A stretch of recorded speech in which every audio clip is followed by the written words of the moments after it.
Okay, so today we are discussing the re-exam of NEET UG 2024, the questions regarding the organic chemistry.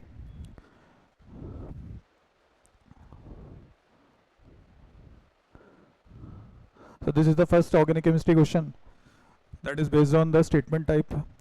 First statement आपको दिख रहा है यहाँ, propene का treatment जब डाइबोरिन के साथ करेंगे तो एडिशन प्रोडक्ट का फॉर्मूला जो है ये बनता है। तो यहाँ अगर देखेंगे तो ये स्टेटमेंट फॉल्स है। कैसे आप फॉल्स बोल रहे हैं इसको, तो आप सिंपली आप देख सकते हैं यहाँ पर आपको डाइबोरिन जब आप लेते हैं तो इस तरह का ट्राइएल्किल बोरिन बनता हुआ दिखेगा, प्रोपाइल ट्राई प्रोपाइल बोरिन, और यहाँ आपको दे रखा है आइसोप्रोपाइल बोरिन। तो ये आपका स्टेटमेंट फॉल्स हो गया। रिएक्शन की अगर बात करें तो ये आपकी कौन सी रिएक्शन है, अगर बोलें तो ये है HBO रिएक्शन। सेकंड स्टेटमेंट की बात करें तो सेकंड स्टेटमेंट आपका क्या है, करेक्ट है, क्योंकि अगर आप ये वाला ट्राइबोरेन लेते हैं और इसका आप कराते हैं रिएक्शन,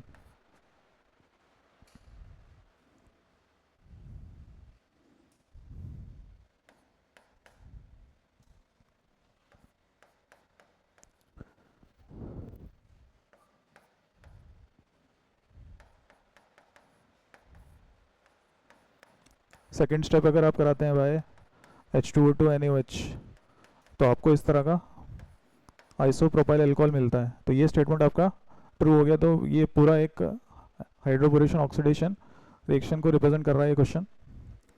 तो यहाँ अगर ऑप्शन अपन बोलेंगे तो पहला जो स्टेटमेंट है आपका फॉल्स है, दूसरा ट्रू है, तो आप इसमें सेकेंड ऑप्शन टिक करेंगे। अगला एक स्ट्रेट फॉरवर्ड क्वेश्चन है, बेयर एजेंट के बारे में पूछा है कि बेयर एजेंट क्या होता है। तो इसको आपको क्लियरली फॉर्मूला पता होना चाहिए, तरीका पता होना चाहिए। It's a cold dilute aqueous solution of potassium permanganate. Potassium permanganate की बात करें तो फॉर्मूला रहेगा आपका KMnO4, और ये आप लेना है आपको 1%।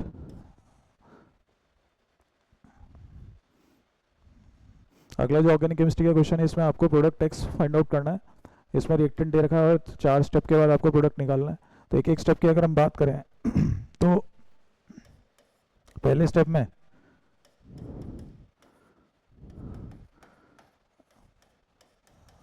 Cl प्लस सेलेक्ट्रोफाइल आपका प्रोड्यूस होगा और ऑर्थो पे आपका Cl आ जाएगा। उसके बाद फिर मेजर की बात चल रही है यहाँ पर, फिर आपने यहाँ रिडक्शन कर दिया SnHCl से, तो NO2 NH2 में कन्वर्ट हो गया। फाइनली फिर आप यहाँ क्या कर रहे हैं, डाइजोटाइजेशन कर रहे हैं NaNO2 और साथ में लिया HCl 0 से 5 डिग्री। तो ये आपका ऐसा कुछ बनता हुआ दिख रहा है। फाइनली फिर आपने इसमें क्या डाला है, KI से आपको यहाँ पर आइडोबेंजीन बनता हुआ दिख रहा है। तो अब ऑप्शन इसमें देखेंगे तो आपको कौन सा ऑप्शन दिख रहा है, यहाँ अगर देखेंगे तो you are getting the third option. अगला फिजिकल का क्वेश्चन है।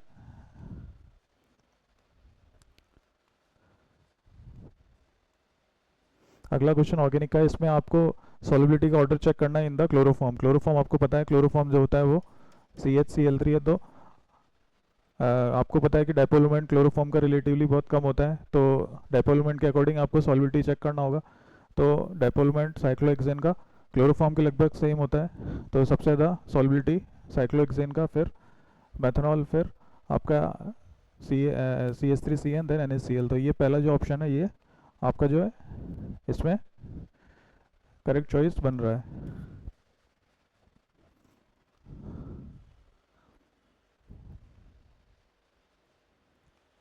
अगला IPSC का क्वेश्चन है, डायरेक्ट स्ट्रेट फॉरवर्ड क्वेश्चन है। IPSC इसमें आपको चेक करना है, तो आप पहले स्केलेटन चेक कर लेंगे, नंबरिंग कर लेंगे, और फिर आप देखेंगे कैसे आपको नंबरिंग करना है। तो आपने इस तरह नंबरिंग कर ली, अल्फ़ाबेटिकली आप देख लेंगे।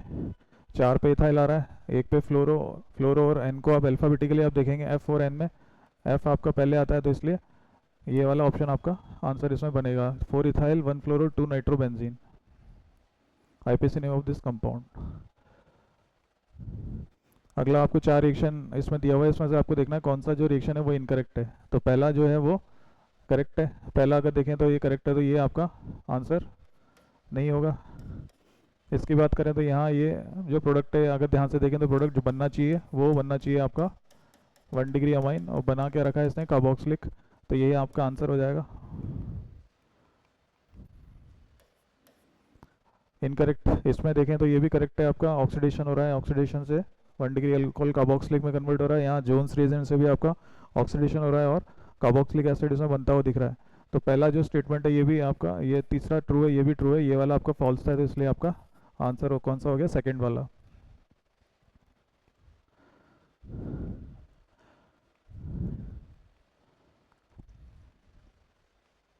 अगला भी ऑर्गेनिक का क्वेश्चन है। इसमें आपको प्रोडक्ट डी के बारे में बताना है कि प्रोडक्ट डी क्या होगा। तो पहले आप यहाँ देख लेंगे तो यहाँ आपका SN2 मैकेनिज्म से CH3Cl बनता हुआ दिखेगा, फिर अगेन SN2 से यहाँ आपको साइनाइड बनता हुआ दिखेगा। फिर ये आपको नेम रिएक्शन दिख रहा है मेंडियस रिडक्शन, तो यहाँ आपको CH3CH2NH2 बनता हुआ दिखेगा। फिर इसमें आपको यहाँ पर क्या करा है इसने, NaNO2 प्लस HCl डाला और इसमें आपको क्या मिल रहा है, यहाँ आपको मिल रहा है N2Cl। फिर इसमें आपने H2 डाला तो फाइनल प्रोडक्ट मिल गया और ये आपका आ गया प्रोडक्ट दैट इज़ डी। तो ये प्रोडक्ट डी आ गया आपका। इसकी बात करें तो ये प्रोडक्ट आपका सी आ गया, बी आपने बना ही रखा है। तो आपका आंसर क्या आ जाएगा इसमें, you will get the option number 3rd।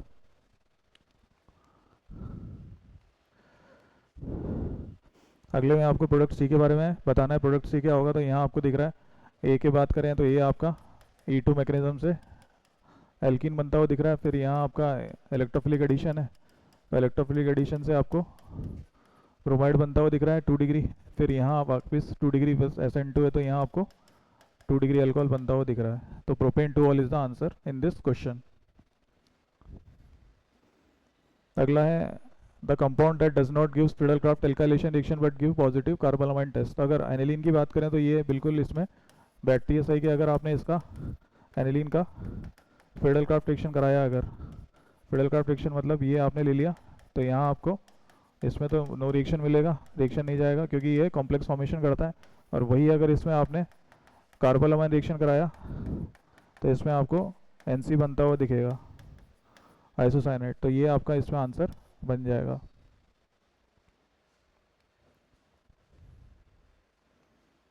अगला प्रैक्टिकल ऑर्गेनिक केमिस्ट्री का क्वेश्चन है, बिल्कुल NCERT का स्ट्रेट फॉरवर्ड क्वेश्चन है।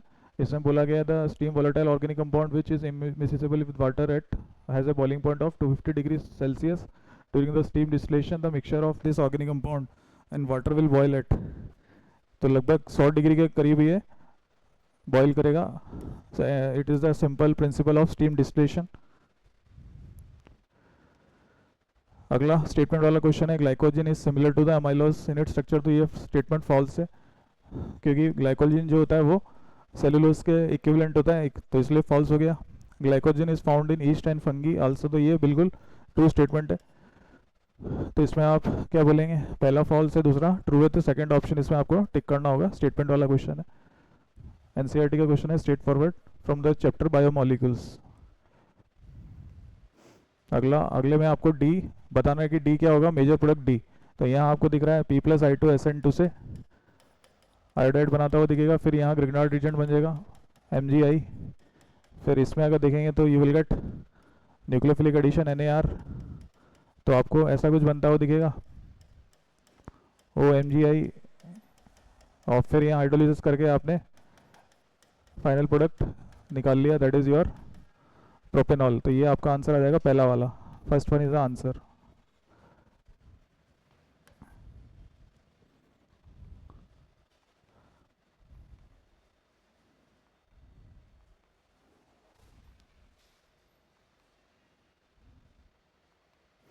अगला ऑर्गेनिक का जो अगला क्वेश्चन है वो है the following reaction method is not suitable for the preparation of corresponding haloarene product due to the high reactivity of halogens when the X is. तो इसमें अगर x की जगह आप F2 लेते हो तो उसमें आपका ये रिएक्शन जो है पॉसिबल नहीं है, क्योंकि F2 का जो रिएक्टिविटी है रिलेटिवली बहुत हाई होता है। तो इस तरह की रिएक्शन F2 के साथ करवाना थोड़ा सा टफ होता है प्रैक्टिकली। तो इसलिए इसमें आप ये जो रिएक्शन है F2 के साथ नहीं करा सकते। तो इजीली आपको जो रिएक्शन मिलेगा वो Cl2Br2I2 के साथ इसमें रिएक्शन आपको मिलेगा। अगला भी एक तरह से अच्छा क्वेश्चन है, NCERT का ही है। इसमें आपको R चूज़ करना है जिससे कि ये प्रोडक्ट मिले। तो अगर R की जगह मैं तीनों को R अगर यहाँ पर अगर रखता हूँ CH3, यहाँ भी मैं रखता हूँ CH3 और यहाँ भी मैं रखता हूँ CH3, तो मुझे ये KMnO4 से ऑक्सीडाइज होकर ये 3 डिग्री अल्कोहल मिलेगा। It's a controlled oxidation reaction, जो कि उन हाइड्रोकार्बन्स या उन एल्केन्स में होता है जिसमें 3 डिग्री हाइड्रोजन प्रेजेंट होता है। तो इसमें आपको दिख रहा है यहाँ 3 डिग्री हाइड्रोजन प्रेजेंट है, इसलिए ये आपका CH बॉन्ड जो है ऑक्सीडाइज हो गया, अल्कोहल में कन्वर्ट हो गया। तो आपका इसमें अगर आंसर की बात करें तो तीनों आपका R1 R2 R3 क्या होना चाहिए, मिथाइल होना चाहिए, तभी ये रिएक्शन प्रोसीड करेगा। एंड रिएक्शन कैटेगरी की बात करेंगे तो इट्स ऑक्सीडेशन रिएक्शन।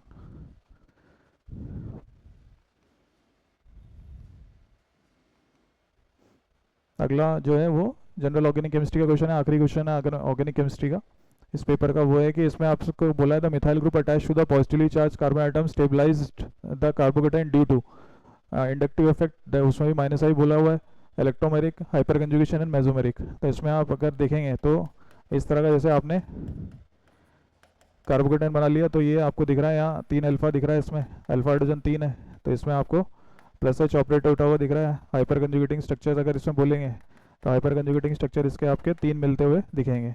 तो ये जो कार्बोकेटाइन है ये हाइपर कंजुगेशन की वजह से स्टेबलाइज होता हुआ दिखेगा। इंडक्टिव भी लग रहा है ऑब्वियसली, लेकिन इंडक्टिव की बात करें तो कौन सा लग रहा है वो भी अगर बात करें तो वो है प्लस एच प्लस आई।